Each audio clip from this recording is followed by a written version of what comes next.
Revit MEP മലയാളത്തിൻ്റെ 35ാമത്തെ വീഡിയോയിലേക്ക് ഏവർക്കും സ്വാഗതം. ഈ ഒരു വീഡിയോയിലൂടെ നമ്മൾ നോക്കാൻ പോണത്, കഴിഞ്ഞ വീഡിയോയിൽ നമ്മൾ പറഞ്ഞിട്ടുണ്ടായിരുന്നു ഒരു വോളിൽ എങ്ങനെ രണ്ട് മെറ്റീരിയൽ ആഡ് ചെയ്യാം എന്നുള്ളതാണ്. അപ്പോൾ അതിനെക്കുറിച്ചാണ് ഈ ഒരു വീഡിയോയിലൂടെ നമ്മൾ ഡീറ്റെയിൽ ആയിട്ട് നോക്കാൻ പോകുന്നത്. ഓക്കെ, അതിന് വേണ്ടിയിട്ട് ഞാൻ ആദ്യം തന്നെ മാനേജിലേക്ക് പോയി. മാനേജിൽ പോയതിനു ശേഷം ഇവിടെ മെറ്റീരിയൽസ്. ഓക്കെ, എനിക്കിവിടെ ആദ്യം തന്നെ രണ്ട് മെറ്റീരിയൽ ആഡ് ചെയ്യണം. അതായത് ഒരു എക്സ്റ്റീരിയൽ മെറ്റീരിയലും വേണം, അതുപോലെ തന്നെ ഒരു ഇൻറ്റീരിയൽ മെറ്റീരിയലും വേണം. ഓക്കെ, അങ്ങനെ രണ്ട് മെറ്റീരിയൽ നമുക്കിവിടെ ആദ്യം തന്നെ ക്രിയേറ്റ് ചെയ്യേണ്ടതായിട്ടുണ്ട്. ഓക്കെ, അതിന് വേണ്ടിയിട്ട് ഞാൻ ഇവിടെ വന്ന് ക്രിയേറ്റ് ന്യൂ മെറ്റീരിയൽ എന്നുള്ളത് കൊടുത്തു. ഓക്കെ, ഒരെണ്ണം കൂടെ ആഡ് ചെയ്യണം, അല്ലെങ്കിൽ ഇതിൻ്റെ തന്നെ ഡ്യൂപ്ലിക്കേറ്റ് എടുക്കാം. ഓക്കെ, ഞാനൊരു ഡ്യൂപ്ലിക്കേറ്റ് എടുത്തു. ഓക്കെ, അത് കഴിഞ്ഞ് ഞാനിവിടെ ഒരു റീനെയിം കൊടുക്കുകയാണ്. ഓക്കെ, ഞാൻ wall 200 mm ഇൻറ്റീരിയൽ എന്നുള്ളതിന് ഇന്ന് കൊടുത്തു. അതുപോലെ തന്നെ ഞാൻ ഇതിനും ഒരു പേര് കൊടുക്കാൻ പോവാണ്. ഇവിടെ wall 200 mm എക്സ്റ്റീരിയൽ എന്നുള്ളതിനും കൊടുത്തു. ഓക്കെ, അതിനുശേഷം എനിക്ക് ഇതിലേക്ക് മെറ്റീരിയൽ ആഡ് ചെയ്യണം. ആഡ് ചെയ്യാൻ വേണ്ടിയിട്ട് ഞാൻ ഇങ്ങോട്ട് വന്നതിന് ശേഷം ഇവിടെ അപ്പിയറൻസ് ഓപ്പൺ ചെയ്യുമ്പോൾ ഒരുപാട് മെറ്റീരിയൽസ് ഇവിടെ വരും. ഓക്കെ, ഞാനിപ്പോൾ ഇതിൽ ഏതെങ്കിലും ഒരു മെറ്റീരിയൽ സെലക്ട് ചെയ്യുകയാണ്.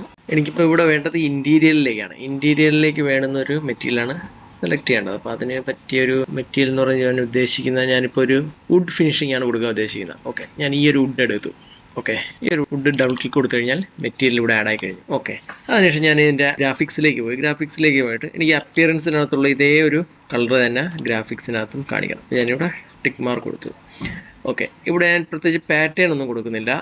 ഇവിടെ വൈറ്റ് തന്നെ കൊടുക്കുകയാണ്. ഓക്കെ, കളർ വൈറ്റ് എടുത്തു. അതുപോലെ ഇതെല്ലാം വൈറ്റ് തന്നെ കൊടുക്കുകയാണ്. പ്രത്യേകിച്ച് പാറ്റേണോ കാര്യങ്ങളോ ഒന്നും ഞാനിവിടെ ആഡ് ചെയ്യുന്നില്ല. അത് കഴിഞ്ഞ് ഇവിടെ അപ്ലൈ കൊടുക്കണം, ഓക്കെ എടുക്കണം. അത് കഴിഞ്ഞ് ഇനി എക്സ്റ്റീരിയലിലേക്കുള്ളതും വേണം. അപ്പോൾ എക്സ്റ്റീരിയൽ സെലക്ട് ചെയ്യണം. അതിനുശേഷം ഞാൻ വന്നതിന് ശേഷം ഇവിടെ അപ്പിയറൻസ് എടുത്തു കഴിഞ്ഞാൽ ഒരുപാട് മെറ്റീരിയൽസ് ഇവിടെ ഉണ്ടാവും.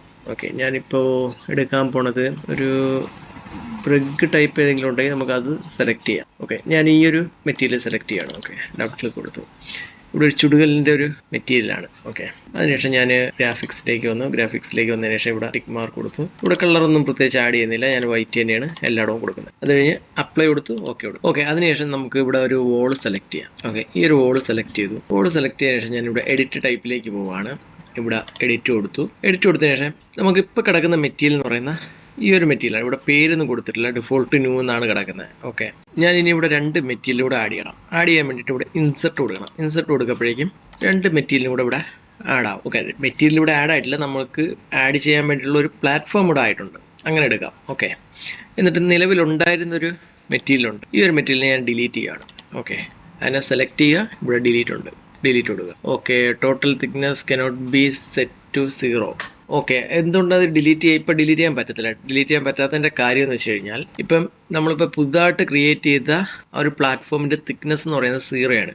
നമുക്കിവിടെ ഇപ്പം പുതുതായിട്ട് ക്രിയേറ്റ് ചെയ്ത ആ ഒരു തിക്നെസ് ചേഞ്ച് കൊടുക്കാം. ഇപ്പോൾ 100, നമുക്ക് വോളിൻ്റെ തിക്നെസ് എന്ന് പറഞ്ഞാൽ 200 ആണ്. അതുകൊണ്ട് തന്നെ നമ്മളിവിടെ ഓരോ തിക്നെസ്സിനും 100 mm വെച്ചിട്ട് കൊടുത്തു. ഇപ്പോൾ ടോട്ടൽ 200 mm ആവും. ഒരെണ്ണം എക്സ്റ്റീരിയൽ സൈഡിലും ഒരെണ്ണം ഇൻറ്റീരിയൽ സൈഡിലാണ്. ഇവിടെ നമുക്ക് പറയാം, ഇവിടെ എക്സ്റ്റീരിയൽ സൈഡാണ് മേൽഭാഗത്തായിട്ട് വരുന്നത്, താഴ്ഭാഗത്തായിട്ട് ഇൻറ്റീരിയൽ സൈഡ് വരും. ഇതിനെ എങ്ങനെയാണ് താഴോട്ടും മേലോട്ടും ആകുന്നത് വെച്ച് കഴിഞ്ഞാൽ, ഇതിനെ സെലക്ട് ചെയ്യണം. അപ്പാണെങ്കിൽ അപ്പ്, ഡൗൺ ആണെങ്കിൽ ഡൗൺ. ഇങ്ങനെ കൊടുത്തു കഴിഞ്ഞാൽ മേലിലേക്കും താഴേക്കും പോകും. ഓക്കെ, ഇനി നമുക്ക് ഇതിലേക്ക് മെറ്റീരിയൽ ആഡ് ചെയ്യാൻ വേണ്ടിയിട്ട് ആദ്യം എക്സ്റ്റീരിയൽ സൈഡാണ്. എക്സ്റ്റീരിയൽ സൈഡിൽ സെലക്ട് ചെയ്യുമ്പോഴേക്കും നമ്മളിവിടെ ഓൾറെഡി സെറ്റ് ചെയ്ത് വെച്ചിട്ടുണ്ട് മെറ്റീരിയൽ. എൻ്റെ എക്സ്റ്റീരിയലാണിത്. ഞാൻ ഈ ഒരു തിക്നെസ് തന്നെയാണ്, ഈ ഒരു മെറ്റീരിയൽ തന്നെയാണ് കൊടുക്കാൻ പോണത്. അപ്പോൾ ഓക്കെ കൊടുക്കും. അതിനുശേഷം അപ്പോൾ ഇവിടെ പേര് വന്നിട്ടുണ്ട് wall 200 mm. ഓക്കെ, അടുത്ത ഇനി ഇൻറ്റീരിയലാണ്. ഇൻറ്റീരിയൽ ഇവിടെ ഓൾറെഡി നമ്മൾ റെഡിയാക്കി വെച്ചിട്ടുണ്ട്. അത് സെലക്ട് ചെയ്യണം, ഓക്കെ എടുക്കണം. അപ്പോൾ അതും ഇവിടെ വന്നിട്ടുണ്ട്. അതിനുശേഷം ഇവിടെ ഓക്കെ എടുക്കണം, പ്ലേ. ഓക്കെ, അങ്ങനെ ചെയ്യുമ്പോഴേക്കും ഇവിടെ ഓൾറെഡി ആ ഒരു മെറ്റീരിയൽ വന്നിട്ടുണ്ട്. ഇവിടെ ഒരു ഫോൾട്ട് ഉണ്ട്, എന്താണെന്നുള്ളത് പറഞ്ഞുതരാം. ഓക്കെ, ഷെയ്ഡഡ് എടുക്കുമ്പോഴേക്കും ആ ഒരു കളർ പാറ്റേൺ തന്നെ ഇവിടെ വന്നിട്ടുണ്ട്. അപ്പിയറൻസിനകത്തുള്ള എന്താണോ മെറ്റീരിയൽ ആ ഒരു കളർ പാറ്റേൺ തന്നെയാണ് ഇവിടെയും വന്നിരിക്കുന്നത്. ഇനി നമുക്ക് റിയലിസ്റ്റിക് ഒന്നുകൂടെ എടുക്കാം. ഓക്കെ, റിയലിസ്റ്റിക് എടുക്കുമ്പോഴേക്കും നമുക്ക് എന്താണോ റിയൽ മെറ്റീരിയൽ എന്താണോ അതിവിടെ വന്നിട്ടുണ്ട്. പക്ഷേ ഞാനിവിടെ എന്താണ് കൊടുത്തത്? ഇവിടെ എക്സ്റ്റീരിയൽ ഈ ഒരു ബ്രിഗിൻ്റെ ഒരു പാറ്റേൺ ആണ് വരേണ്ടത്, ശരിയല്ലേ? ഇപ്പോൾ ഈ സൈഡ് ഓക്കെയാണ്. പക്ഷേ ഈ ഒരു സൈഡിലേക്ക് വരുമ്പോൾ നോക്ക്, ഇവിടെ വുഡ് പാറ്റേൺ ആണ് വന്നേക്കുന്നത്. വുഡ് പാറ്റേൺ എവിടെയാണ് നമുക്ക് വരേണ്ടത്? ഇൻറ്റീരിയലിലാണ് വരേണ്ടത്. പക്ഷേ ഇവിടെ ഔട്ട് സൈഡ് വന്നിരിക്കുന്നത്, എക്സ്റ്റീരിയലിൽ വന്നിരിക്കുകയാണ്. ഈ ഒരു സൈഡിലേക്ക് നോക്കാം. ഈ ഒരു വീടിൻ്റെ ഉൾഭാഗം നോക്കുമ്പോൾ കണ്ടോ, ആ ഒരു വോള് തിരിഞ്ഞു വന്നിരിക്കുകയാണ്. അത് എക്സ്റ്റീരിയൽ അകത്തും വന്നു, ഇൻറ്റീരിയൽ പുറത്തും വന്നു. ഓക്കെ, അതൊരു നെഗറ്റീവാണ് അല്ലേ? അതുപോലെ തന്നെ ഇപ്പോൾ ഇതിനകത്തെല്ലാം ഈ വോളുകളെല്ലാം ഇങ്ങനെ തന്നെയാണ് വന്നിരിക്കുന്നത്. അതിനുള്ള കാരണം എന്താണ്? ഇത് ഒരൊറ്റ ടൈപ്പിലുള്ള വോളുകളാണ്. അപ്പോൾ ആ ഒരു വോളിൽ വരുന്ന ചേഞ്ചസ് ഈ ടോട്ടൽ വോൾസിനും വരും. അപ്പോൾ ഇതാണ് ഒരു നെഗറ്റീവ്. അതായത് നമുക്ക് വേണ്ട എന്താണ്? ഈ എക്സ്റ്റീരിയൽ വോളുകളെല്ലാം ബ്രിഗിൻ്റെത് വരണം. അതുപോലെ ഇൻറ്റീരിയറിലെല്ലാം വുഡിൻ്റെ പാറ്റേണും വേണം. അതുപോലെ തന്നെ റൂം സെപ്പറേറ്റ് ചെയ്യുന്ന വോളുകൾ അതിന് സെപ്പറേറ്റ് ഒരു പാറ്റേൺ വേണം. അപ്പോൾ ഇതെങ്ങനെയാണ് ചെയ്യേണ്ടത് അതാണ് നമ്മൾ അടുത്തൊരു വീഡിയോയിൽ നോക്കാൻ പോകുന്നത്.